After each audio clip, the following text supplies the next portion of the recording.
Hello, everybody, and welcome in to another episode of the Couch GMs podcast. It is Tuesday, August 8th, 2023. A little bit of surprise here. George Kerth along with Cody Roadcap. Tyler Snyder couldn't be with us. Cody, a couple things to hit with you here. You weren't with us last week, so we have to talk a little bit about the Couch GMs World Cup, but also football happened. It's been a busy 2 weeks since you've been gone here. I know it has been. We had the Hall of Fame game. It was good to see those two teams, the Jets and the Browns, back on the field. Preseason kicking off this week. And just like the Hall of Fame game, I'm hoping that the power does not go out as we are currently dealing with some thunderstorms. But yeah, it's good to be back. World Cup, that's fascinating. We'll get to that in a minute, but definitely good to be talking here. Missing Snyder, though. Yep, he will I'm sure be with us and again in 2 weeks. And watch out for in the next few weeks. We might be coming back to one episode a week. A little bit of a teaser, but we'll leave that one up to you guys, and we'll announce a little bit more later. Make sure you follow us on social media where you might find out more about that. We are everywhere at the Couch GMs, and you can join our Discord chat. The link is in the description of the video or podcast you are watching to talk to us whenever you'd like. All right, Cody, let's sit back, relax, and chat.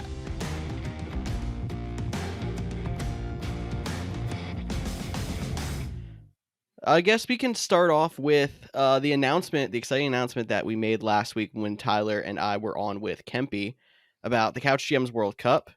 It's become a little bit more real. We have now, sorted out our year one leagues. I think we have to give the listeners a little bit more info and get your reaction to what's going on. I'll let you start off. How excited are you for this little project we got going on? Yeah, it's definitely an exciting. Just to recap, if you missed last week's episode, so what we did is we're kind of starting this out to see how this runs. It might get bigger in the future, but for the first couple years, it's a 4-year trial period. See who's the best at fantasy. So that we picked out 30 people, the three of us plus 27 friends and family and other people that we played fantasy football with. And we're going to keep track of overall percentage, win percentage, and just see who can become the ultimate fantasy champion. And we're going to run it very similar to how soccer does their World Cup. So out of the 30 people, we broke them down into 3 groups of 10, so 3 10-man leagues. Winners of the leagues this year will get an automatic spot into the World Cup in year 4. We'll do it for 2 more years, and then year 4 will be that final one with tiebreakers being overall win percentage over the 3 years. So definitely a lot of fun to be a part of. If you're having questions, if you missed it out in this year, like we said, this probably won't be the only time, so we'll be running it back and maybe even growing it bigger. So make sure you're following us for those instances. But yeah, George, it's exciting. Like you said, more content around specifically that would be a little bit different than we have been in the years past. With multiple episodes a week, we might have just one episode a week and then some content around the World Cup and some content around the football on other social media platforms. So a lot of exciting things coming, not just with the World Cup, but the Couch Jams podcast as a whole. We hope you guys like it. And if there's anything that you want to hear from us as the, rest of the off season happens or the season goes on, we're always open to hearing suggestions. So make sure you're hitting us up in our DMs and our social medias, posting on there, commenting on this video or podcast, whatever you got to do. As Tyler would say, get involved. But all right, football actually happened this past week. We had the Hall of Fame game between the New York Jets and the Cleveland Browns. And while it wasn't the most exciting game, it was nice to just see football on the screen again.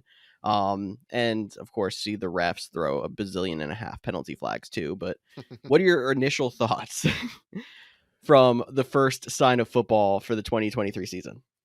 Yeah, I mean, you can't take too much away. I believe the Browns, did he start 37 people? Didn't he have them dressed Yeah. out of the 90s? So, it was very dialed back. Like you mentioned, it was good to see. I thought the Browns rookie quarterback, Dorian Thompson, I can't remember the last part, but he's out of UCLA. I thought he looked pretty good when he came in relief for Kellen Mond. Zach Wilson, he had a nice play, and he credited that to Aaron Rodgers' call. So maybe if Rodgers getting a little bit of play calling action in the first preseason game could be interesting. And I think we're going to see a lot of more unique things. The Hall of Fame game happened this week, preseason week 1. Everyone gets to see their favorite team. And it came out today that, Titans head coach Mike Vrabel is actually letting one of his assistants be the acting head coach for week 1. So he's going to do the press conference, the post game press conference, help and just like, and I think that's a great opportunity for, let these guys, we often seen play callers get, different people get play calling opportunity in the preseason, but let some of these up and coming guys get what it's like. It's preseason, get some head coaching experience per se. So definitely excited to have some football back on the screen and looking forward to this week for sure. Especially with a head coach, I love that idea in the preseason because they're gonna worry less about like trying to scheme to win a game and worry more about trying to evaluate talent on the field. So that literally does give Vrabel a chance to sit back and like take in what's actually happening in front of him. See if this guy looks good, this guy doesn't, whatever it might be. I love that idea, as well as, getting some of these young coaches more exposure to the head coaching kind of routine and maybe putting them, a step ahead of some of these other future head coaches in the cycle, because they had a little bit of experience. No, 100%. And I think it's easier for coaches like Mike Vrabel and Mike Tomlin, those guys, John Harbaugh, the coaches that aren't in and out calling plays, like they still have coordinators calling the plays compared to some of the people calling plays. They want to get, just back into that rhythm, talking in the headset, talking to the players, which is Mhm. understandable. But I think if, more teams start to do this, it could actually elevate the level of preseason play just because these coaches might want to show something. Like they might, not be afraid to dial something up, but and also gives the head coach the opportunity to truly evaluate their players in live, like get their instant reaction in the moment. So I think it's a win-win all around. So hopefully more teams follow suit. Maybe not this year, but in the years to come. Mm. And also worth noting, because we did mention the Hall of Fame game to start this whole entire thing. These two teams still get 4 preseason games now because of this, correct? Yep. They don't get like it. They don't get a bye. For whatever reason, I forgot about that. And last year, I was like, why do they still play 4? Like, I don't understand exactly why they do that, but I guess it's not really that much of an advantage when you consider like starters didn't play. Um, Zach Wilson even only played 1 drive, like you said, and looked decent. I think I would have liked to see him more, but when the Jets are looking at the fact that they have 3 more preseason games, they probably saw enough. For sure. Yeah, and that's the big thing. It would be interesting to see somehow, this is probably a topic for a different day. I don't want to go too off into a tangent here. So if you want to cut me off, feel free. Because of, not a lot of teams playing or just how the whole Hall of Fame game is treated, it is a celebration to kick off the season. The new inductees kicking off that weekend, they got to their speeches and added to the Hall of Fame officially on Saturday. Uh, I'd be to see if they would come up with a different way to, maybe do this game, or maybe it becomes the Hall of Fame game becomes like almost like a East versus West game of maybe like pending free agents, or maybe it's like a college showcase game or something along those lines doesn't get, because that's what basically we're seeing. We're seeing like the free agents or, maybe the Hall of Fame game, like if they ever, partner with the XFL or the USFL, that's the championship game to kick off the football. The like I think it'd be interesting to see it that way, just because there's not a lot of actual effort put into the Hall of Fame game from the NFL teams, and I think there's some room there to make it an even bigger weekend. I like the idea if there was an official feeder league. I like that. I would also not hate like a preseason Senior Bowl. Like you see the Senior Bowl after the season with, Right.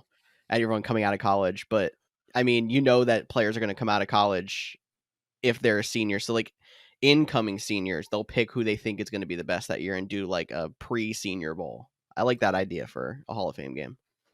It could. It definitely could be interesting. And since we're talking Jets real quick, this happened a week or so ago, but because we're still on the 2-week rotation, Aaron Rodgers did take a significant pay cut to be with the Jets for what seems to be this year and next year. I would just caution any Jets fan as a Packers fan. He signed a 3-year contract extension with the Green Bay Packers in June of 2022 and said this guarantees he basically said this guarantees he retires as a Packer. 1 year later, he gets traded. So I think the questions of Aaron Rodgers going to play in 2024 still remain despite this contract. I know some Packers fans actually are like super upset. Like, why could you never do this? Why didn't you do this for Green Bay? But you'll do it for the Jets. Props to him. He just wants to win another championship, and he's doing what he can to figure it out. And as a Packers fan, it doesn't bother me at all that he took a contract adjustment because at the end of the day, we paid Aaron Rodgers what he was worth, if not undervalued him for a majority of his career. So congrats to him for making this decision to be like, hey, let's see what we can do to help this team. He never had a first round wide receiver until like the second to last or last year of his Packers career, and it was what, Sammy Watkins or whatever. Yeah. So yeah, he's trying to get some talent around him and try to pull what Tom Brady did when he went to Tampa Bay. Can't say I blame him either. And the sunset of his career to try to go out there and win something. And we'll see how good the Jets are. I think they're a little overrated because of the Rodgers hype. They're still a young team. They have a long way to go. But if he can elevate the team around him, maybe this kind of situation will work out. And in a year or two he's there, he could have a chance to win a Super Bowl. Yep. And then two more quick notes here. We'll start with the Saints running back situation. We've been talking about it. Alvin Kamara did end up getting suspended for only 3 games for his incident at the Pro Bowl 2 seasons ago. Cody and Uh, Tyler are happy. they still have Jamal Williams there. Then Eno Benjamin was another guy. He is now out of the out for the season with a torn Achilles that happened during training camp. That's unfortunate to see. Um, they did bring in Kareem Hunt for a visit, so that would be interesting. He plays very similar to Alvin Kamara, so that would seem to be a good fit for there. But any interest in I mean, Kareem Hunt's not there yet. We don't even know if he'll be there. There's still a lot of good running backs out there on the market, so this might be the first of many visits. But what are your thoughts, real quick, on Kamara? I know we're going to do a draft here in a couple minutes. We'll see where he actually ends up. But instant reaction, because it's only 3 weeks, do you think that moves him up or moves him down? Because I think he was going in like rounds, 5 or 6. So Alvin Kamara, where does that put him for you? I don't think it moves him too much. He might actually move up because a lot of us were looking at Alvin Kamara being like, he's gonna miss half the season. He might not play at all. Like That was my thought. there was reactions that were that drastic. So now coming back to 3 weeks, round 3, round 4, if he gets to there, I think that's probably about where my comfort zone is. Also because there's Jamal Williams there. I don't think he's going to be the overwhelming solo back in that backfield like he had been in the last few years. It makes me feel better that he's a pass catching back. He's still going to get his. He's going to get plenty of snaps. He's going to get plenty of catches. He's going to be totally fine for fantasy purposes. But he's not going to be a workhorse back like he had been, which is why he slips out of the first round. The 3-game suspension. I mean, if you can just keep your team afloat for 3 weeks at the beginning of the year, that's pretty insignificant in the grand scheme of things. It's like normally when we're talking about this, it's like this guy's out with an injury for 6 weeks or this guy's suspended for 8 weeks. Like it's going to hurt, but you're not going to feel that pain once you get this, month 2 of the NFL season. It's like nothing happened. Yeah, I still think he's probably round 4-ish for me. Maybe even round 5, but I do think the 3-game suspension, I was expecting more. So to see him only get 3 games makes him one of those valuable guys. If you're even going like no RB strategy or something like that, could end up getting a solid That's guy. probably the perfect time to go for him because you're looking for upside in rounds 4, 5, 6. Yep. Excuse me. And he's probably the best upside you're going to find in that part of the draft with him falling that far. I just want to talk about Hunt for half a second too. Because I think it's smart for them to try to bring in a veteran presence if they have, no Benjamin now, Kamara out for 3 weeks. Hunt concerns me to the fact of like, I get he's still sitting out on their free agency still, but is he good enough that he would still demand a couple of carries after Kamara's back? And the fact that him and Kamara play a similar style, does that hurt Kamara's value at all if they would bring in Kareem Hunt? Or am I just overthinking it like, oh, it's literally just going to be a fill for the first 3 weeks and the occasional like 1-2 carries a game or an injury insurance policy? No, I think you're 100% right. Like, if they were to sign Kareem Hunt, you have to keep that in the back of your mind. With the incident, I'm not saying they're going to cut Alvin Kamara by any means, but Oh no. Alvin But Kamara it makes it a 3-headed backfield in my mind, which is scary. for sure. And Alvin Kamara started to look like he was taking a step back last year. whether that was some of his nagging injuries or maybe it was just, unfortunately getting a little bit older for the running back group. It's weird calling people old when we're the same age, but that's besides the point.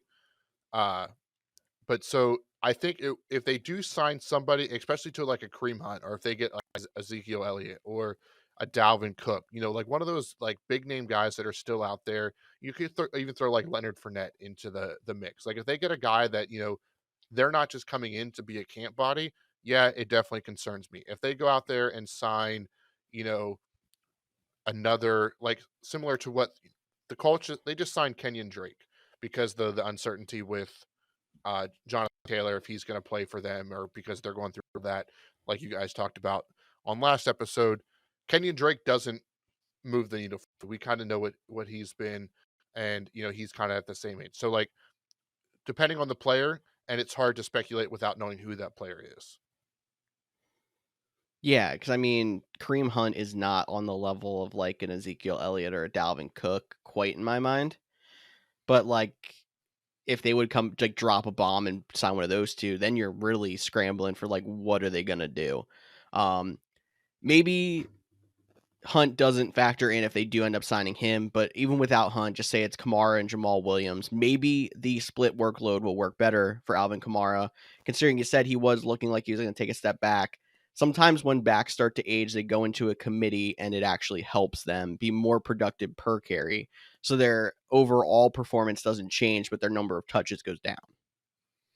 Yeah, and I think, especially your half point PPR formats or your full point, Alvin Kamara still has the value because he is such a good pass catcher. Mhm. And a lot of what he does is, quick game screens, even lining up in the slot on occasion. So he still has some value despite the age and the upcoming, uh, you know, unfortunate end of running backs' careers. And one more bit of news that I guess has a little bit of fantasy relevance before we move on to a mock draft here. Cooper Kupp has a hamstring injury and is day to day, coming off of a major injury last year, already a little banged up in camp. I'm not super concerned, but is there reason to kind of keep an eye on Cooper Kupp? I mean, I'm not concerned. I will say, hopefully, you're not drafting. I know we're getting ready to do a mock draft, but hopefully, you're not doing your official draft. Still doing mock drafts right now and for another couple weeks. Ideally, after that third preseason game or Labor Day weekend, right before the season kicks off. Um, for me, though, like just real quick, like Cooper Cup was one of the big four for me. I think there was this you had at the top, you had either Christian McCaffrey at running back or the three wide receivers in Chase, Cup, or Justin Jefferson, obviously. Mhm. So I think with the injury, he might drop down where I would probably put, Austin Eckler maybe ahead of him, maybe consider Tyreek Hill over him, or even Travis Kelsey. But I think that he's still in that. He's still definitely a first round pick in my mind. Um, and they seem to just being extra cautious with him that he should be back and fine and ready to go for week one. Take Travis Kelsey number one overall. Got it. Hey, I mean, if you get the number one pick now, you have to do that because you said that. Guess I'm not going to do that, but I may not get the number one overall pick. All right, Cody, why don't we jump into our mock draft? All right, guys, we're going to be doing a 12-team half PPR mock draft here on this episode. So we're going to also have it in 12 rounds. Our rosters will be one quarterback, two running back, two wide receiver, one tight end, one flex, and five bench spots. So no kicker or defense here for you today. Just remember, if you are kind of new to fantasy, take them in the last two rounds. Um, so it's kind of irrelevant in the mock draft kind of exercise anyway, because you're going to wait until the end regardless. Um, so anyway, 12 rounds, probably one short of where most of your drafts will be, but we're just trying to get your idea across on some of the guys you should take in the early to middle rounds, and then maybe a late round flyer or two in here. Where we are going to pick is going to be decided by random number generator. Cody has got it up live. So, Cody, take it away. Where are you and I going to be picking today? All right, so George, do you want the first number or the second number before I hit generate? I will take the first one. All right, so it's generating. You are pick five. Pick and 5. I will be pick 3. So we're both in that top half of the draft, um, but it keeps us close. So we might be able to snipe some players. So just a reminder that if all things go correctly, you should head over to the youtube.com, search the Couch GMs, watch the video of the podcast, and you'll be able to see the teams as we're drafting them. So I am in there as pick 3. I'm just going to confirm our draft settings one last time. It is 12 teams. Oop, I'm going to change it so that just for the sake of this episode, if we're talking that there's no time limit, update those. Roster settings: 1 quarterback, 2 running back, 2 wide receiver, tight end, flex, which includes running back, wide receiver, and tight end, and then 5 bench spots. So we are all set to go. Just need I George am not quite to in yet. join. That looks better. This is the All problem. Normally, we right. do this before we kick off the draft, but we said let's just know our picks live because we're going to make it a little bit more fun. So thanks for sticking with us. I'm going to go ahead and start the draft. I'm up with the third pick. And by no shot, Christian McCaffrey and Justin Jefferson go 1 and 2. And honestly, that hurts because at the third one, I'm still hoping that one of those guys pick. And then George, I know before I make my pick, I do our league of record. We're picking Yep, our right now, and I saw you got slotted into the number 2 pick. Is I this did. you're expecting the draft to go? I don't know if you want to give too much away because some of our listeners might be in our league, but I assume at that pick you're expecting to get one of those 2 guys. Yeah, I'm gonna save the mini debate of who should be first, Christian McCaffrey or Justin Jefferson, just for the moment, in case Brandon's out there listening in. So he doesn't quite know who I want to fall to. But my idea of taking pick 2 is I'm gonna get McCaffrey or Justin Jefferson, um, because they are tier 1 in my mind, and then there is a tier of 3, maybe 4 guys, depending on your idea, that will fall picks 3 to 6. So it does hurt that you are just outside that top tier getting pick 3. I think pick 3 is kind of a tough draw this year.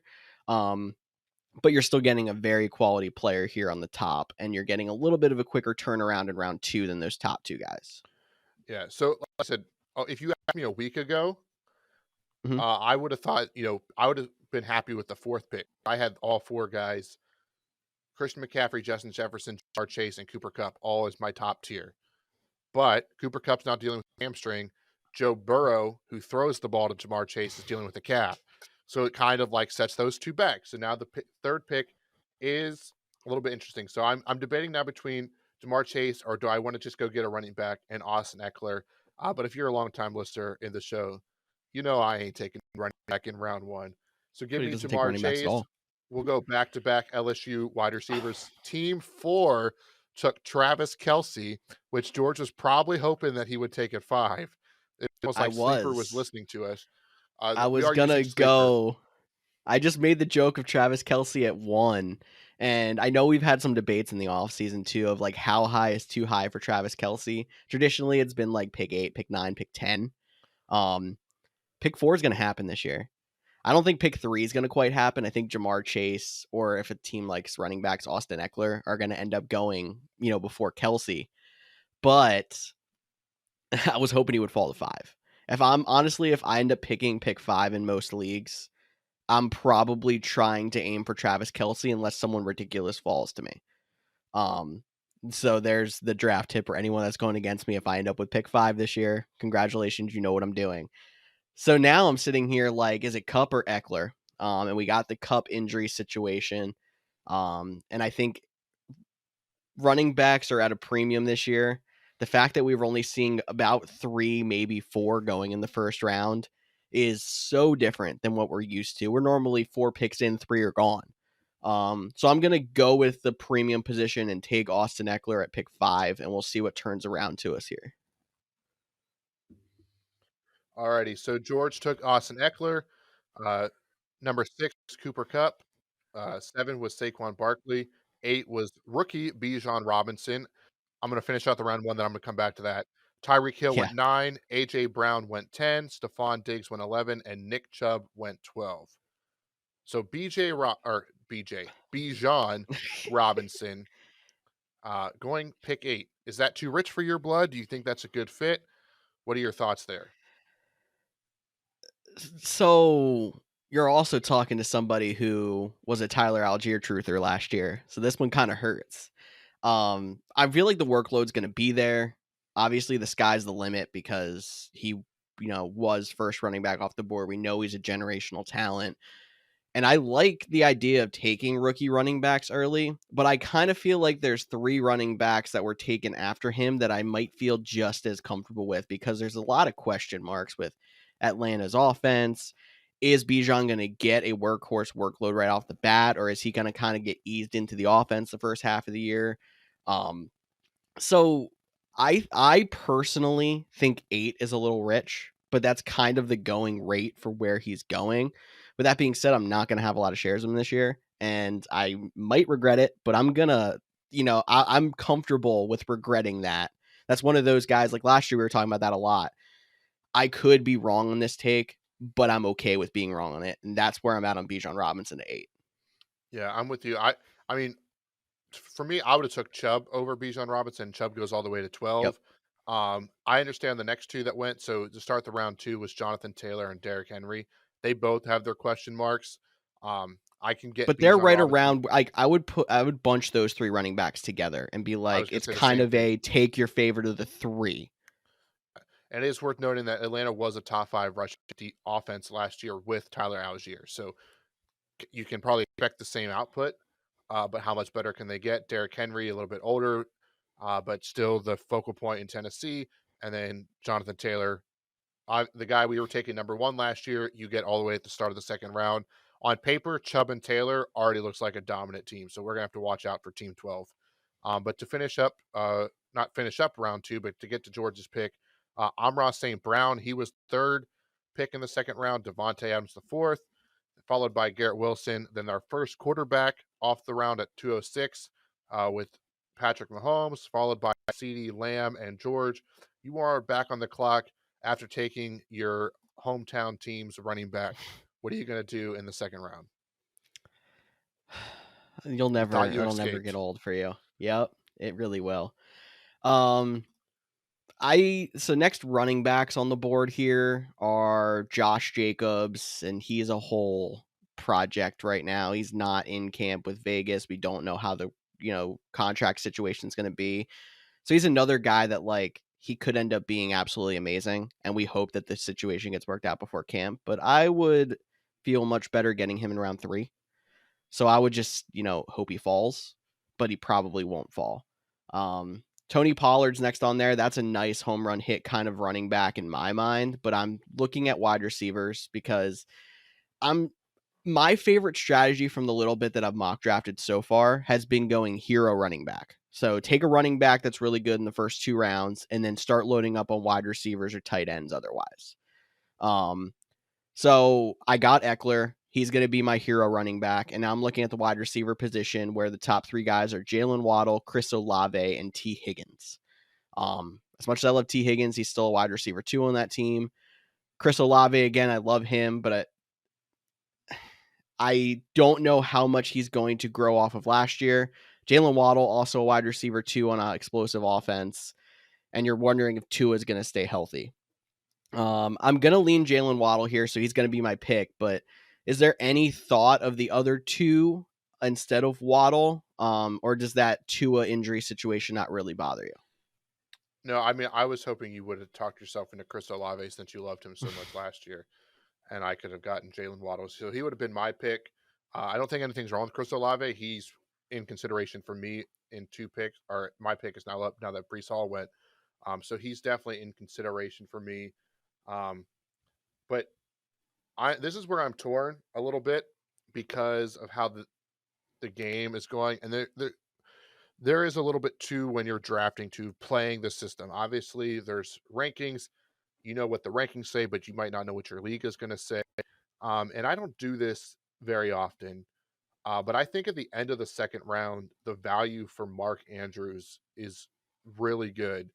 And there's still 2 running backs I like, plus Chris Olave as a wide receiver. And then I'm back up in 4 picks. So if one of those 3 can fall 4 picks, then I think we'll be good. So I'm actually going to take a 1Z position, which I don't typically take tight ends this early, but getting Mark Andrews the value at the end of round 2 to pair with Jamar Chase, I think would be a really good fit for my team. So I'll go ahead and take Mark Andrews there. Josh Jacobs, Tony Pollard, T. Higgins, Jalen Hurts went, which means 2 of 4 that I wanted made it back to me. And that is, do I want Chris Olave to just go straight, no running backs? Or do I throw in a running back there? And I love Chris Olave. He was one of my favorite guys. But I think there's some value in some wide receivers. Although Chris Olave could easily be a top 5 guy this year.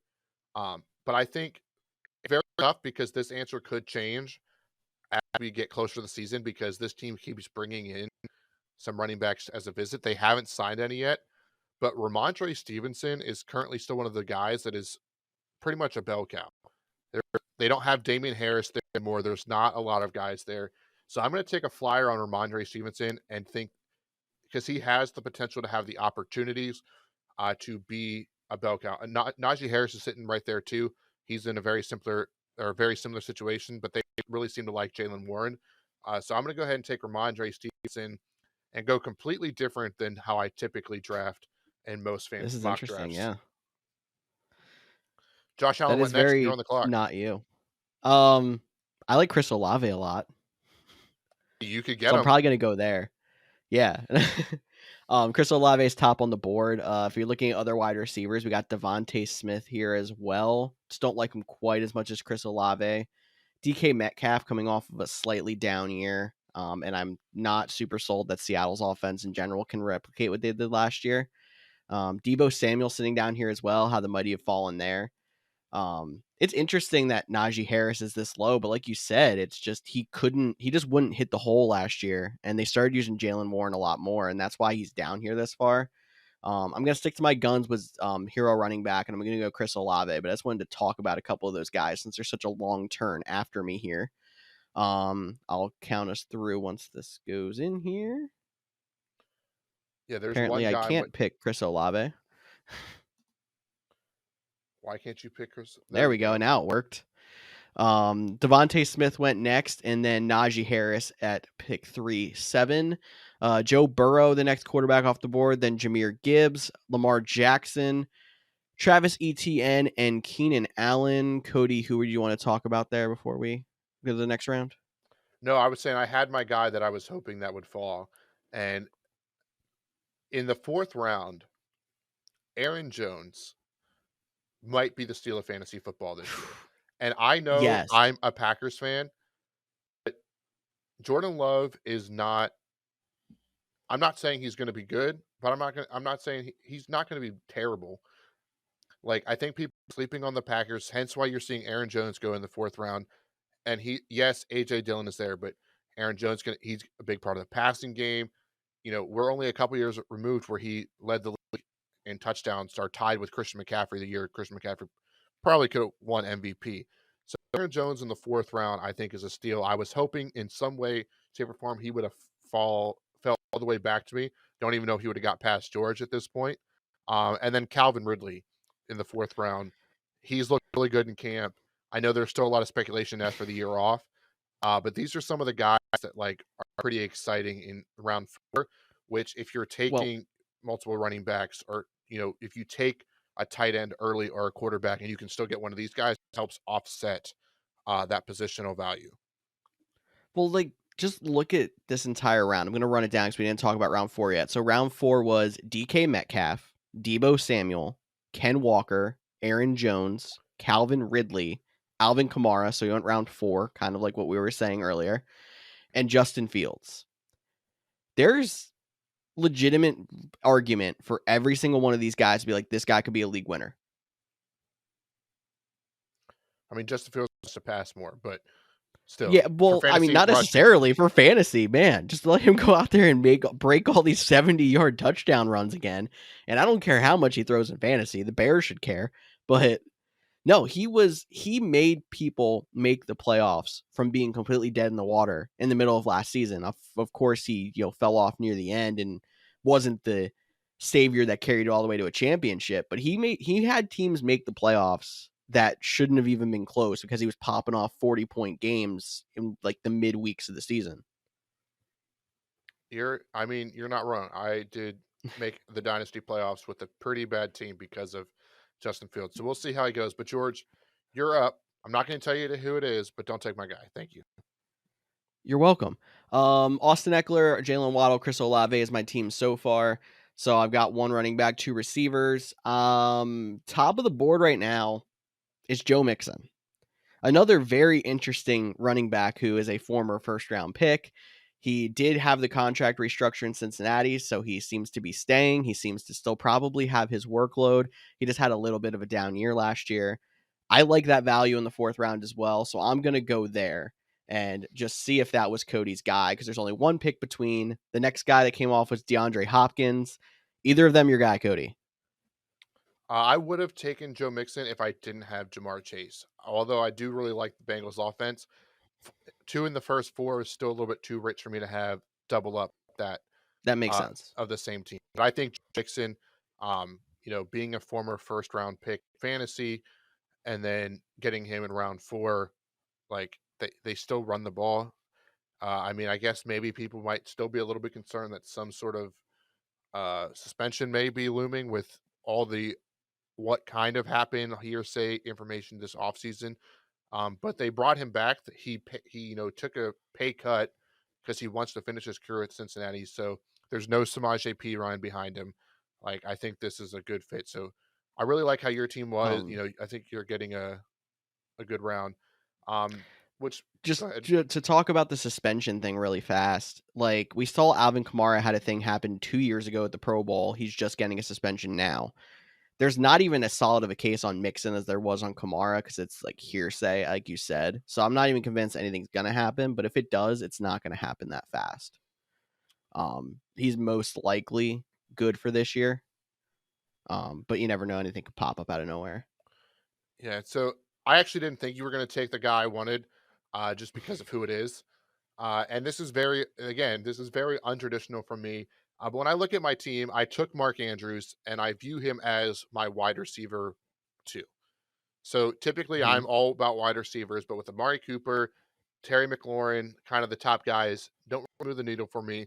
Um, there is a couple running backs, one of them being Miles Sanders, who will be my pick. And I know George is probably like, ooh, Miles Sanders, because of he was so up and down as He was very up and down. but he was with Frank Reich. Frank Reich was in Philly when they drafted him.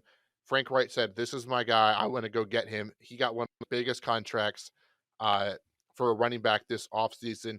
A lot of reports about him doing a lot of great things in training camp.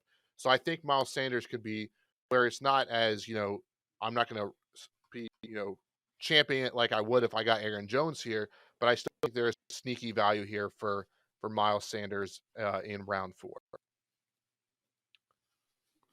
I like it. He could end up being somebody that's a league winner as well, just because of running backs being all these splits, and you never know with the holdouts. And he's somebody that's probably going to get workload, as long as he can hold on to the ball. So I love that pick there. Coming back around to Cody, it was Amari Cooper at 4'11", and then Justin Herbert and TJ Hawkinson on the turn. Cam Akers at 5'2", another interesting running back. There's a lot of interesting running backs in this section of the draft. Cody, you have two running backs in the first 4 rounds, a little unlike you, and only one wide receiver. Round 5, where are you going? Yeah, it's tough here because it's such a long turn to come back, especially in these 12-team drafts. Like there's a lot there's some good guys. There's Jerry Jeudy, now that Tim Patrick tore his ACL. Like, do you trust him? DJ Moore. We were joking about Justin Fields, but now he has a legit number one wide receiver. You know, done pretty well with Sorry, Darnell Mooney. pretty below average quarterback play in the past. Drake London, he had a solid, end to last year. Could he take that next step? Obviously, I'm a Packers fan, love Christian Watson. He's sitting there as well. But I ain't going to do it. I'm just Oh, going to okay. go full draft. Now, I said I wasn't going to do it 2 and 4. I don't like doing it 2 of 5, but I'm still going to do it 'cause I think J.K. Dobbins sitting here, getting another third running back, I think adds some solid value to the team. So, yes, I have 2 Ravens in the first 5 picks. I don't care. I'm taking J.K. Dobbins. Also sniping that from George because I think he was on your list. He was, but he wasn't the first guy I was looking at either. Um, DJ Moore okay, went next, and you're so up. DJ Moore did go next. I'm at 2-2 with wide receivers and running backs. So I could have went third running back. But like I said, I'm trying to like sit back a little further on running backs this year. I feel like you can get more value at wide receiver. You just got to make sure you're getting enough running backs that you're not sitting there like, oh, I've only got one and we're in round 7. So I'm cool with 2 at the moment. Although J.K. Dobbins is somebody who I think could slot in as a running back 2 and be very solid for your team this year. I'm starting to try to take a peek at some of these tight ends because Hawkinson just went. Andrews and Kelsey already gone. This is about where that next tier of running back of tight ends is going. And I like George Kittle a lot better than Kyle Pitts, Dallas Goedert, and Darren Waller at this point. So I'm going to go out there and take George Kittle. Hope we get the return of him in that dynamic offense in San Francisco and not have to worry about the tight end position the rest of the year. Not a bad pick. It's also worth noting when we're drafting in this, we're in 12 teams and 7 of them already have quarterbacks. So, you know, Very interesting. It was very early. It was what, round 4 had 7 off already?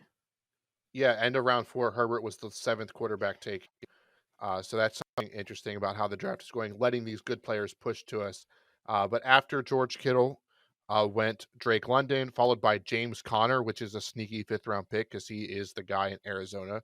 I know we don't expect much from that team, but he will score some points. Very similar with Dameon Pierce. Like he did pretty well on a bad team last year. I think you can expect that again. Terry McLaurin, Christian Watson, Jerry Jeudy, and Dallas Goedert to round out round 5. Before we hit in round 6, anything stick out to you? Um Dameon Pierce in round 5 is actually better value than you're getting him the week before the season last year. And honestly, their offense should be better than it was last year. So that's some crazy value, as well as James Conner. Um, that's workhorse backs in round 5. Those are kind of the guys you want to look at. Like J.K. Dobbins is in a split, but like Cam Akers could be a workhorse back. Miles Sanders, who you got at the end of round 4, could be a workhorse back. Those are the guys that I like, and there's actually a couple more coming up here that are interesting. At least one more that, in my opinion, that's coming up here that's interesting that could be high workload running backs going this middle part of the draft. Yeah, so round 6, George is back on the clock after Dalvin Cook went, Kyle Pitts, DeAndre Swift, which another good value at round 6. I know there's a lot of running backs in Philly, but Swift has looked good. They traded for Trevor Lawrence, Alexander Mattinson, 6th round, 5th pick. Feel like that's a steal of the draft. Mike Yes. Williams, and then Christian Kirk. George, you are on the clock. Alexander Madison's who I was trying to hint at as high workload running back in round 6. That's a great steal, in my opinion. And he's somebody who we haven't seen in a workhorse, situation. But when he's played, he's been lights out. So somebody to keep an eye on in mid rounds. I am looking at the board. We have a couple of wide receivers at the top of the board. Chris Godwin, Brandon Ayuk, Marquise Brown, Tyler Lockett up there as well. I'm ignoring Darren Waller here because I just took George Kittle. I'm thinking I'm not going to go back to the running back. We also got Michael Pittman around here too. So much lower than he was last year, but still some potential there for a solid season. I'm having a hard time trying to gauge the Tampa Bay wide receivers with their quarterback situation. I know you have Baker there. If Baker starts and he's even the shell of what he was before, they should be solid because these are like him and Evans are talented guys. But I'm really struggling on like getting myself to take them. I just wanted your opinion on where you're at on them before I make my pick. Yeah, I think it's definitely pretty interesting. And they're so what blows my mind is we've seen like this situation similar before. Like, I mean, we've seen DK Metcalf and Tyler Lockett like literally picked right next to each other. We've seen, I mean, Yep, Keelan Allen and uh, Mike Williams. Mike Williams. They're only drafted a couple rounds apart, but we've seen them back to back. For me, I don't understand why Chris Godwin is, you know, 10 to You can 15 put picks. Ayuk and Samuel in that too. Sorry. Yeah, you can Samuel, but why is Chris Godwin 10 or 15 picks ahead of Mike Evans when Mike Evans has yet to not have 1,000 yard receiving? So, Yeah. like, I kind of like the Mike Evans approach.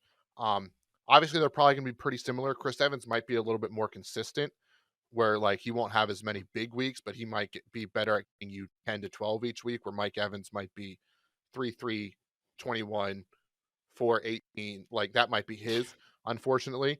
And just because he's a touchdown machine as well. I mean, in the sixth round, you're getting good picks. I did want to ask you because you have a pretty solid running back tandem with Austin Eckler and Joe Mixon. Is there any interest for you in taking Javonte Williams, guy with high upside who seems to be doing a lot better in recovery? Didn't even start on PUP. They're talking about him playing in preseason. A guy, if you were a long time listener and did our way too early mock draft from a year ago before he got hurt, I think he went like pick 5. So to get him all the way Hmm. in the round 6, like any interest there? I think if I didn't have such a solid 2, he'd be my slam dunk pick right here. Um, but seeing also how, I mean, I could be, shooting myself in the foot here because Cody picks twice until I pick again. I kind of want to see if he falls to round 7 because there's a lot of what I would say are like eye candy wide receivers in this section of the draft and Darren Waller. Um, Big names that have fallen this low, and there's a reason that they are down here. Like I'm questioning the Chris Godwin thing. Brandon Ayuk is on such a busy offense. Marquise Brown doesn't have a quarterback this year. Tyler Lockett's now could potentially fall to the third option in that offense. Like there's a lot of big names that I think people are going to want to take more than Javonte Williams, who people might have forgotten about. Um, so, I mean, I'm not going to go there just because I have the running back duo, but I love the pick of him and even another running back a little further down going into, at this point or going into round 7. Um, I don't exactly know what to go with here. I think I'm going to go with Chris Godwin and hope that he is the consistent guy, being as he'll probably be my every week flex with the way my team is built right now. But I do like the idea of waiting on Evans if you need more of a boom player. And I'm not taking Ayuk because I just took Kittle, and I don't really want both of them on the same team right now. So I'm going to go with Godwin. We'll see what falls down to Cody. Next pick was Ayuk. Dang So it. either way there, Cody wanted Ayuk, but where are you going to go now? He wanted Ayuk real bad. He was the guy I was hoping would make it all the way back to me when I took J.K. Dobbins. Because I'll go ahead and say I believe Ayuk will have a better fantasy season than Debo Samuel. Getting the guy I mean, I'm not opposed because I was just down talking Debo Samuel about a month ago. right, but Debo Samuel went the second pick of the 4th round. Brandon Ayuk Yep. went the 9th pick of the 6th. Like that's really good value. So where do I go from here? That really throws a wrench into a lot of things for me. Um, I was looking at a wide receiver, and I think Ayuk ended that tier. Marquise Hollywood Brown is on the top. I would like him if Kyler Murray was there, but because we know the quarterback situation, kind of out on him. I could just be fun and take the other Tampa Bay wide receiver in Mike Evans. I could take Michael Pittman and hope that he has a bounce back year with them. Um, man, I was like banking on Ayuk. I even was afraid that I talked down Chris Godwin too much, that you would just do it. So definitely a little bit of tilting going on here. Um, but Well, especially because I think your favorite pick here is Javonte Williams, but you just went 3 straight running backs. yeah, my favorite pick would be Javonte Williams. To your point, so I mean, I could still take them, and J- Dobbins is on PUP, so we don't really know. Uh, and then I would It's just be true. done with the running back position. Could be an interesting one to see how that plays out. Do I want to get weird? Yes, you do. You know what? This is a once in a lifetime thing for me. So let's just get weird and take Javonte Williams. So 4 running And at backs the worst, though, you have some trade ammo. for sure. For sure. I have some trade ammo. I mean, it is 2 running backs in a flex, so 3 of these guys can start each week. It is half point PPR, so I do like that Miles Sanders and Javonte are both pass catchers. Maybe it doesn't work out. Maybe it does. Mark Hollywood Brown next. Traylon Burks went pick 612. Uh, you know, high upside, but now they have DeAndre Hopkins. I know you guys talked about that. I'm interested to see if DeAndre Hopkins is Tennessee Titans version of Julio Jones 2.0, or if he's actually a part of this offense. We'll have to wait and see. That's a fun one. But to kick off the 7th round went Tyler Lockett and Michael Pittman. When I went crazy, I was hoping Pittman would fall to me. He didn't. I am getting sniped by teams 4 and 2 left and right here. But that's okay. I had a backup pick, at least in this time, for me. Oh, that's And good. here, I'm looking at the I think draft board. it's I think it's Evans. No, it's not Evans. Oh, It's okay. not Evans. But speaking of, we just talked about this as Chris Godwin and Mike Evans, two guys that were, a couple picks apart. Mhm. But then, right below them is Deontay Johnson and George Pickens. Very, guys that are, very similar. And yes, it might be crazy because he's currently would be a wide receiver too, but I'm going to do it. This is going wild. George Pickens. I think he'll be the number one by the end of the season in Pittsburgh. Pair him with Jamar Chase. I am going deep in the AFC North with my team. Do not like that, but I do like how my team is falling. A little bit more different than mock drafts, but that's also the fun part about mock drafts. Don't do what you always do. See how your team goes. Realizing maybe I should have took someone else instead of one of those running backs just to get a better wide receiver. But we'll see how I can balance that out in the end. Now you see that learning experiences in mock drafts is exactly what you're going for here, and I am currently having one now. Because the other running back other than Javonte Williams that I liked was Rachaad White, another potential high volume running back going in round 7. But I don't necessarily want to take Rachaad White now that I took Chris Godwin. So now I'm sitting here thinking, why didn't I take Javonte Williams? And then I could have came back around and got Mike Evans. You never know how far receivers would have got pushed down. Maybe I would have ended up with Michael Pittman or George Pickens. Just because if I would have flipped that pick, Cody would have picked differently. So now I'm in a bind. So I don't really want to take Rachaad White because I just took Godwin. There's not like I can't do it, but taking 2 pieces of that offense that close, not ideal. I'm definitely not taking Evans because I don't want 2 receivers, especially. And then I want to start peeking at running backs again, seeing as though I have 2. David Montgomery, as much as I love him, he's going to be touchdown dependent. Do you think David Montgomery is going to be this year's Jamal Williams? Well, he kind of fits right into that role, but I'm not really sure that's going to be the case. Buffalo's running back room is really interesting. If you look at James Cook sitting around here. And then the other 2 that are right at the top of the board are A.J. Dillon and Antonio Gibson. We talked how big Aaron Jones of a steal was. A.J. Dillon, a little bit less consistent of a workload. It kind of seems like Green Bay is like, this is going to be a Dillon game, and this isn't going to be a Dillon game. Not saying that's the right way to play it or the way they're going to play it this year, but that seems traditionally how it's been. And Antonio Gibson is kind of in a split, but he seems like he's been the better back. A lot of risk at the running back position, I think, once you get past White. I think for the exercise, I'm going to take Rachaad White just to kind of be like, I wish I should have done this. I think he's the best, like the last running back in that tier. But I, in hindsight, wish I would have taken Javonte Williams and then went wide receiver this round instead. Yeah, because you probably still could have got Mike Evans. Exactly. But after you went Darren Waller, then Deontay Johnson, Mike Evans, Jahan Dotson, Jackson Smith, and Jigba, the first rookie wide receiver off the board, followed by Deshaun Watson and Dak Prescott. So as we round out round 7, George, and you're back on the clock, I do want to let you know it is just now me and you who haven't drafted a quarterback. Totally Already. fine with sitting then. Yep, I'm right there with you. I am 100% fine with sitting. But how do we get to George's pick? That was Jordan Addison, rookie wide receiver at the top of round 8, followed by James Cook, David Montgomery, A.J. Dillon. So just all the guys that George had mentioned. Kadarius Toney at 8.5, very sneaky value right there. There's talks of him being the wide receiver 1, obviously not the target number 1, but wide receiver number 1 in Kansas City this year. So getting a guy that be the second most targets for Patrick Mahomes in the 8th round seems like a pretty good value. Evan Ingram. He is after that, followed by Antonio Gibson. And George, you are back on the clock. All right.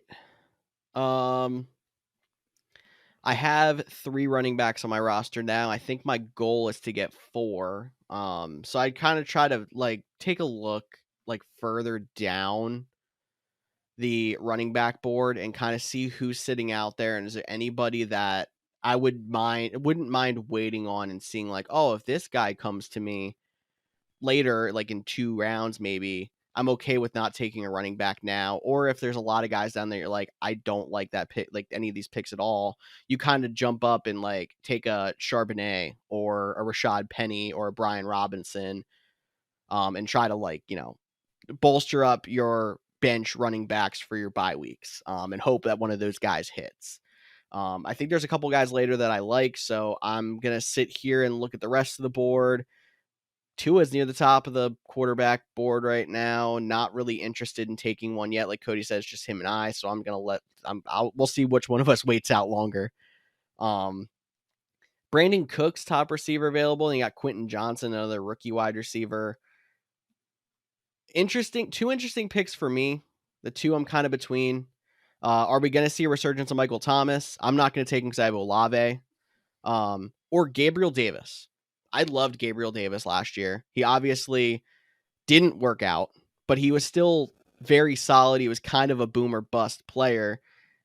If Buffalo's offense improves at all, like if they can, start shutting down the turnovers, maybe get a bit more of a run game going to open up some more wide receivers or maybe tight ends, Gabe Davis has a chance to take a step back up. But no one really wants to think that because there's just a sour taste in everyone's mouth right now after what happened last year with him. So I like him here. I'm actually going to take Gabe Davis here as my 4th wide receiver on my team. And that kind of gives me more wiggle room than it did with last year when you were taking him as wide receiver 2 or 3 and you were forced to start him, at least for the beginning part of the year. Definitely. I think Gabe Davis has some good value. There's a lot of buzz coming out of training camp. And obviously, every team is going to hype up their own players. So you always have to take training camp buzz with a grain of salt. But even Stephon Diggs was hyping him up. And Stephon Diggs didn't have the best relationship as offseason workouts with the Buffalo Bills. So good to see him back involved and him hyping up his teammate. Samaje Perine went next. That puts me on the clock here. I do think, quarterback is in play if I wanted to try to snipe George. But unfortunately, like I do think Tua is very good. And I think, when he was healthy last year, he was a top 5 fantasy quarterback. So getting him this late is fine. Rookie Anthony Richardson would be next on the board. But then you still got Kirk Cousins, Aaron Rodgers, Jared Goff, Geno Smith, who finished as a top 12 quarterback. So this is exactly why you don't take a quarterback early. If you don't get one of the top 3 or 4, then you can just afford to wait. So I'm not going to take a quarterback this pick. And I wouldn't normally take this guy because I like taking flyers. If you look at my team right now, I am very thin at wide receiver, just to the nature of my draft, taking a tight end and 4 running backs in a row. So just trying to get some balance. And I'm going to go for a guy that on a good offense, he's put up points before. I think you can see some solid consistency, and he may not be the high upside guy he once was, but he's a guy that I can at least feel confident putting in my starting lineup in a pinch if I need to. And that is Brandon Cooks. Like the dude just goes out and performs. He performed in Houston, he performed in LA, he performed in New Orleans, he performed in New England, and I think he is going to perform here in Dallas. He's the number 2 guy in an offense we're expecting to be very good this year, and his counterpart went in the 2nd round. So getting the number 2 all the way down in round 8, I think is good. So give me Brandon Cooks if it lets me take my guy, which it did. See, it was doing it to me too. It's not just me. Pat Fryermuth did go next. Quentin Johnson was there as well, followed by Cortland Sutton and Zay Flowers. I mean, we talked about it with Judy. Sutton is interesting now that Tim Patrick is down. And then the 2 rookies were interesting. I was thinking about those as well as wide receiver. But I went with Brandon Cooks for a little bit of, true stability at that position here. I still feel like I need another wide receiver. So I'm just looking to see who might be available for me when I pick back up. There's a couple guys that have some interesting names as well here. But it's been a fun draft, and I think I'm gonna do it. Nope, I'm not gonna do that. I can't. I can't do it. It's still You too hyped early. yourself up so far. Come on. I know I was gonna take a quarterback here, but I mean, I know just because I've done mock drafts in the past that Sleeper is gonna start taking backup quarterbacks here. Okay, fine. I'll do it. I'll take Tua. I think he is tremendous value here. Um, I would have been 100% content with getting stuck with Richardson, Kirk Cousins, Jared Goff, Geno Smith, Aaron Rodgers. So I think there's a lot of value that you don't have to take a quarterback here. But because it was such a long term and the small chance that everybody takes a backup quarterback and I didn't get one of those five, I just went ahead and pulled the trigger. Yeah, I've got a turn coming back before you then, but you wouldn't take a backup quarterback anyway. Yeah, I'm gonna let it sit, but there's a couple of names out there that I'm keeping an eye on to hope that they fall back around to me. All right, so a little bit of housekeeping. I've got 3 running backs, 4 wide receivers. My tight end position's taken care of. I can kind of go anywhere here. I absolutely loved the idea of Rashad Penny in Philly at the beginning of the offseason. And then they went out there and got DeAndre Swift. And now I'm questioning like how much usage is going to be there. I don't hate it as like a home run kind of hit.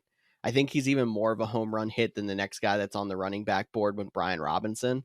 Robinson might be more of a steady kind of guy as long as he gets those carries. Like, I don't imagine him being a guy that's going to pop 20-point games too often, but he could end up being a guy you could be like, oh, bye week, throw him in. He gets me 10. We're good.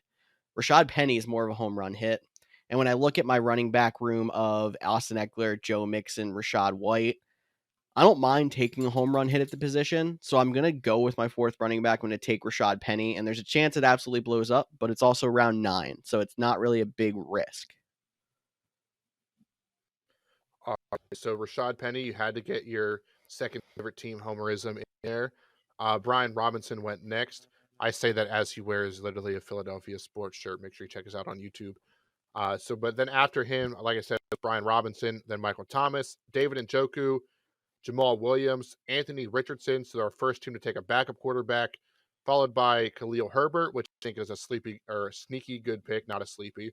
Maybe it is a sleepy pick and not very good. And then Juju Smith Schuster, trying to talk too fast to round out the 9th round.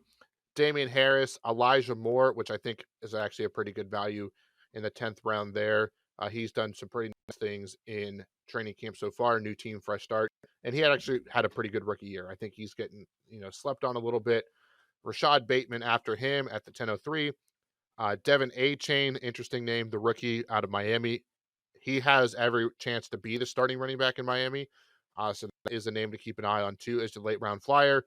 Kirk Cousins, another backup quarterback went. Then Jamison Williams, who is suspended for a couple games, but most leagues allow you put suspended players on IR, so not a bad idea to grab him. And then Greg Dulcich went at 10, around 10, pick 7. So George, you are back on the clock. Alrighty. I'm looking at wide receivers this round. I just took my 4th running back. I'm probably not going to take any more. With 3 picks left, I'm looking to take 2 wide receivers and a quarterback. The reason I'm not going quarterback is because Kirk Cousins went. Cousins was my guy. He didn't quite get there. The next tier, I have 3 or 4 guys in, so I'm going to wait till the second half of this turn. And if somebody else takes a backup quarterback, it's just helping make my decision easier. And I don't really see a difference. So looking at wide receivers, Alan Lazard's interesting because it's Rodgers' best friend. They purposely signed him. It seemed like after they were sure they were going to make the trade for Rodgers. Odell Beckham's kind of a home run kind of pick. I just saw Bateman go, and as well as Zay Flowers. Like, there's a lot of guys that have talent at the wide receiver room in that offense, but we don't really know who's going to separate as the number 1 guy. Beckham being the oldest, coming off of an injury, not playing last year, bit of a risk. But again, this solid late round flyer, chance he ends up being an every week starter. I So I w- think he's where I'm leaning. What are you thinking? I would have taken. I was at first I was like, oh, I hope Odell Beckham falls to me, but then I Mm-hmm. realized I already have 2 Ravens, so I wouldn't have taken him. So I think it's a good pick here. I did want to ask Yeah. before you make your pick, because the Mhm. top quarterback is available, and you mentioned Allen Lazard. Any thought of going for the late round stack here if you could get both? Between getting getting Lazard and Rogers, I wouldn't hate doing that. Um, I think if Beckham wasn't here, I was going Lazard regardless, and then just getting Rogers, that would just kind of be a bonus. I don't really look too much at stacks when you're this late in the draft because most likely you're going to play the quarterback, but you're not going to play the receiver every week. And the receivers this low aren't normally good enough to be like, I'm going to purposely play Lazard over Chris Godwin because of the stack. Like he's not that good.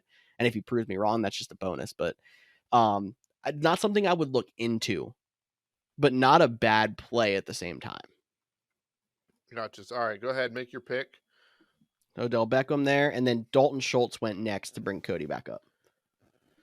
Yeah, so it's kind of looking like I should have taken a quarterback, and I should have just took Aaron Rodgers. With Aaron Rodgers and Geno Smith still there, uh, Jared Goff still available. So maybe an oversight on my end. This is definitely like the flyer range though.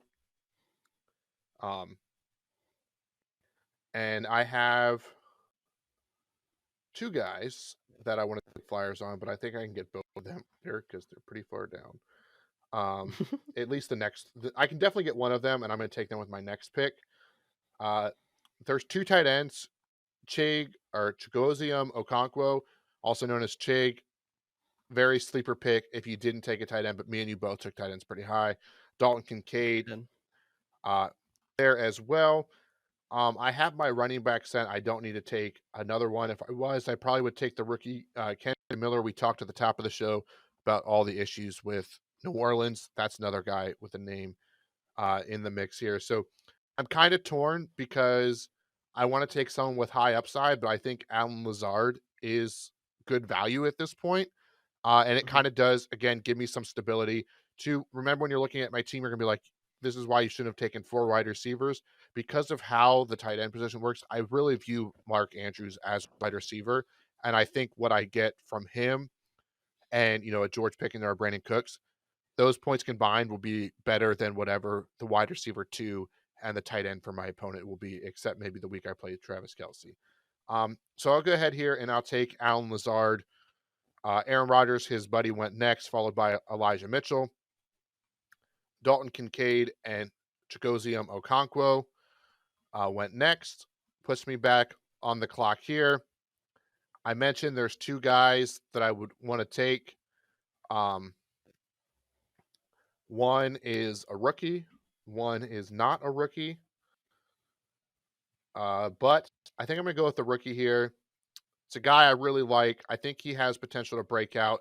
Unfortunately, when it comes to drafting, he might not break right away, which is always tough, but I'm going to take him just in case he does. And if he doesn't, well, we'll fight over him with fab dollars on the waiver wire. But that is Kansas City Chiefs rookie wide receiver, Rashee Rice. He was a 3rd-round pick. Talked about Kadarius Toney. I know Justin Ross, their undrafted guy that had the neck issue, is looking pretty good. But I just want to, a chance at some potential with the Chiefs offense and Patrick Mahomes. So I'll take Rashee Rice there as like my ultimate flyer in round 11. I don't hate it. He might fall a little bit lower in if we were drafting 13 to 15 For sure. people. So round 11, but in this exercise where you're just trying to get names out there, I think that's a really good pick as a late round flyer. So when you were making your pick, I was in my mind saying if Team 4 takes a quarterback, I'm taking a quarterback. If Team 4 doesn't, I'm going to let it roll to round 12. So they took Geno Smith. That means I'm going to take a quarterback, and I'm going to take Jared Goff. The next quarterback on the board was Daniel Jones. I just don't know if I absolutely love the stability. He's had one good year. Jared Goff has been kind of progressively getting better since he went to Detroit. So I like that a little bit better. I'm going Goff. Daniel Jones went right after. And then Jerick McKinnon, Cole Kmet, Calm down, George. Adam Thielen. Adam Thielen, who's also not a bad pick here, has a potential to be a wide receiver 1. Jacoby Myers, Devin Singletary, who's now in Houston, and Kendre Miller going into round 12. Anything in round 11 before I read them off? No, I think we're in that point where it's not too much surprise, but I just want to point out that unless, because I don't think you're taking another quarterback, I'm not taking another Mhm. quarterback. So team 4, 2, or 1 does, and 2 of them already have backups. So it would pretty much just be team 1. Russell Wilson will go undrafted, which is kind of crazy.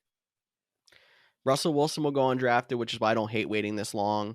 If you end up desperate, Derek Carr is still out there too. He was never like the best, and he's in a new offense, but like he could be a solid guy until you find the breakout on the waiver wire. The breakout on the waiver wire might be Jordan Love, who's also on there.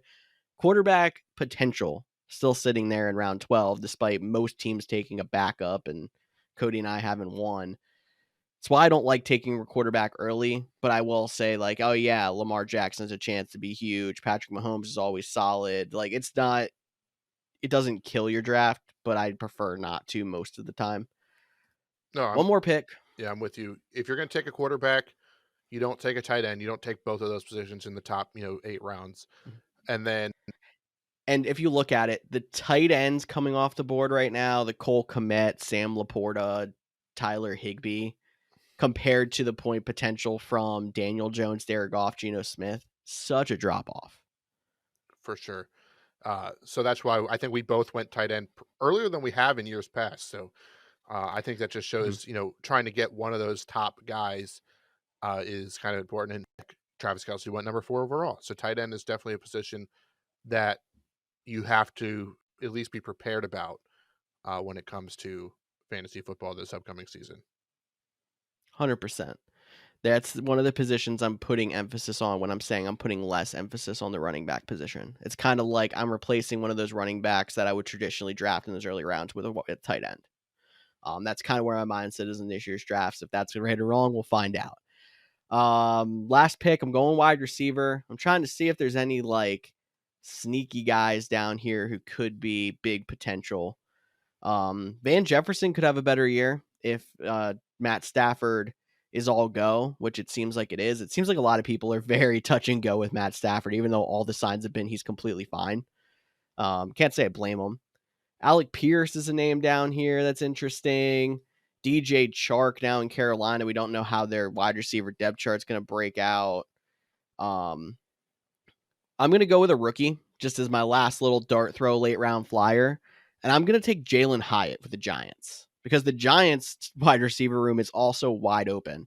So if Hyatt gets some good reps in the preseason with Daniel Jones and he becomes wide receiver 1, Sterling Shepard's a perfect example of the Giants can be a team that supports a solid fantasy wide receiver. It's just Sterling Shepard could never stay healthy. So if Jalen Hyatt can take over that role and stay healthy, there's a chance he could be a very solid player in his rookie year. I really like Jalen Hyatt. That's such a good pick by you. I was a little bit worried that when you started saying wide receivers, you were going to take my pick. Um, you didn't. Thank Dante you. Foreman went next, just to update everybody. Yeah, and I actually thought that was really good value too because we expect Khalil Herbert to be the starter, but they also signed Deontay Foreman, so he could get significant carries, and you're getting a running back this late that has workload potential. Same with the Raheem Mostert. Yes, he has the injury concern. We saw a rookie go already, but Raheem Mostert could still be a valuable asset here.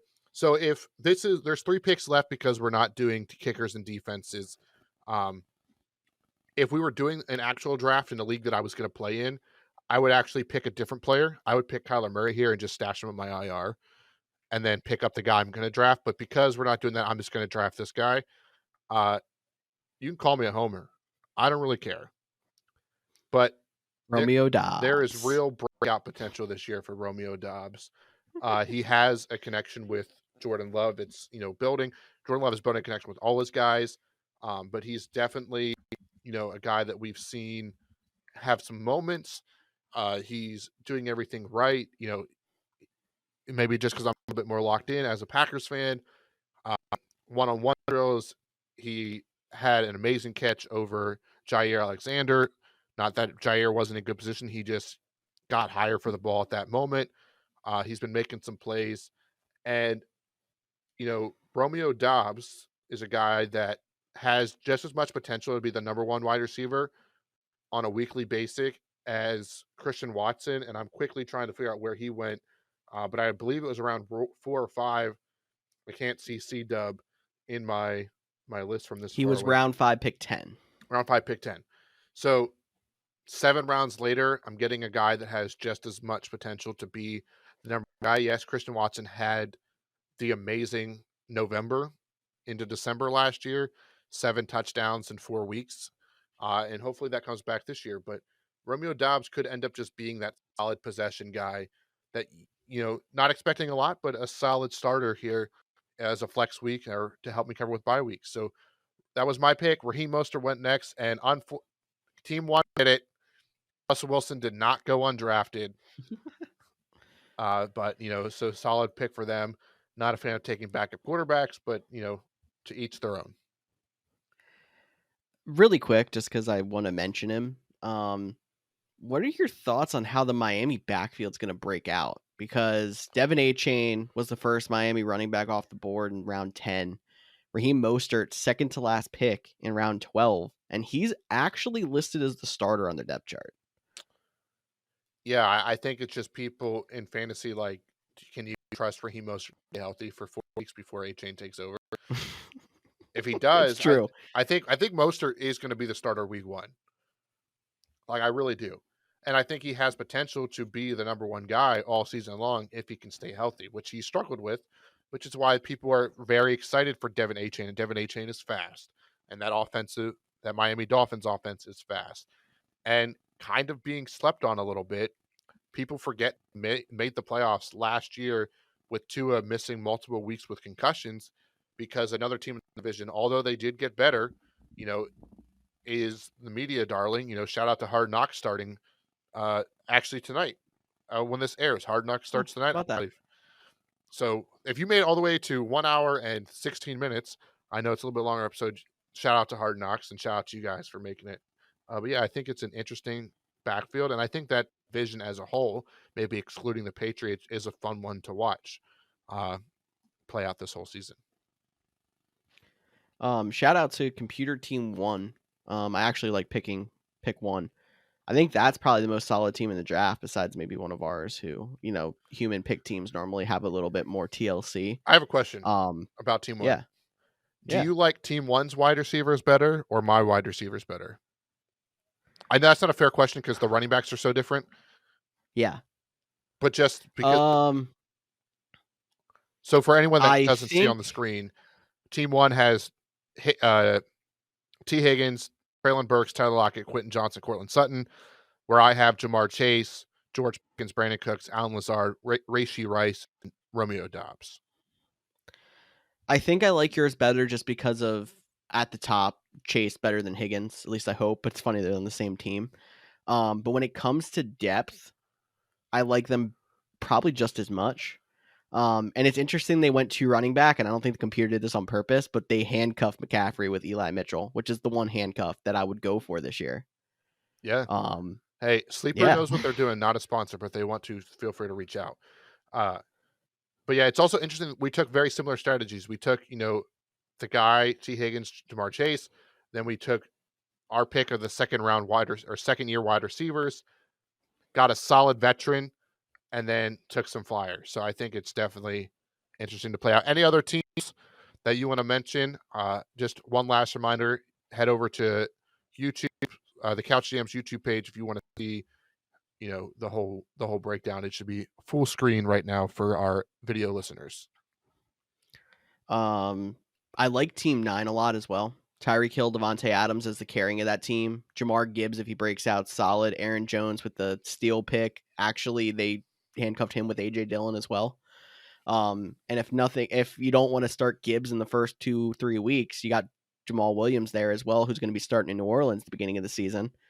That's a pretty solid team. They need to work on the tight end position, but I mean, they chose to take Lawrence earlier instead of taking the tight end earlier, and that's what we were talking about. Yeah, I think that's the other one that kind of stood out to me. I'm with you. And I mean, I would have said Team 12, like I mentioned, because they had the Nick Chubb, Jonathan Taylor, but taking Dalvin Cook when he's not even on a team in the 6th round. I mean, I get why you do it. You expect him to go to the Jets at this point, or maybe New England, which would really hurt my Ramondre Stevenson pick in the 3rd round. But when But, Alexander like, even Madden's if he just sitting goes right to the there, Jets, like, is that much of a game changer for you? I mean, I think if he goes to They the have a lot Jets, of other good bodies. yeah, but they'll ease Breece Hall back into it. I think the Jets make the most sense. And if they bring him in, he's going to play. Like that's what I Yeah, think I it, guess, like, yeah, I like Michael Carter, but they're not gonna sit they're not Dalvin Cook for Michael Carter. correct. They're not going to bring Dalvin Cook in Yeah, and be like, hey, you're going to get 7 carries. Like they're going to bring it's him true. into play. Where if he Yeah. just ends up on a team, that might be a little bit different. But like the Jets, because they're in win now mode, they're bringing in guys they want to compete right now. But as you can tell, I didn't get to podcast 2 weeks ago, so I could talk forever. But we should really get out of here. If you made it this Yes. far, thank you for sticking around, listen out. Let us know which team you thought had, or which one of us has a better team on the mock draft. Maybe if you want to mock draft with us, shoot us a DM. We'll mock draft you anytime you would like. Um, Tyler and George are going to the beach, so we're not quite going back to, one episode a week starting in August, unless I make a surprise appearance next week. We'll have to wait and see. So 50-50 on next week, and then we'll be back once every week after that. So looking forward to talking more football with the guys. As always, no oddball fact today because that dude's not here. For George Kerth, I'm Cody Roadcap, and we will see you next time on the Couch Jams podcast. Boom. Nice.